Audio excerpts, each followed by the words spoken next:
create this cool pixel stretch effect in Photoshop. I've got a model, an athlete, on a separate layer. I'm going to create a new layer and drag it in between the model and the background. I'm going to convert that into a smart object. Then using your single row marquee tool, make a selection. Highlight the model layer, press copy, double click on your new layer and paste it in place. Then turn it around 90 degrees and stretch it to the full length of the board.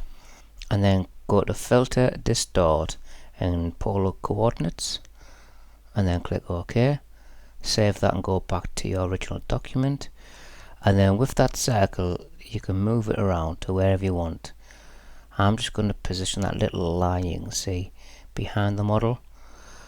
And then it's not a perfect circle, so I'm just going to make it into a perfect circle. And then what I'm going to do is I'm going to add a clipping mask, and then I'm just going to brush away the effect to the right of her arm and leg. And then you can add some shadows and you should get an effect that looks like this. Like and follow for more.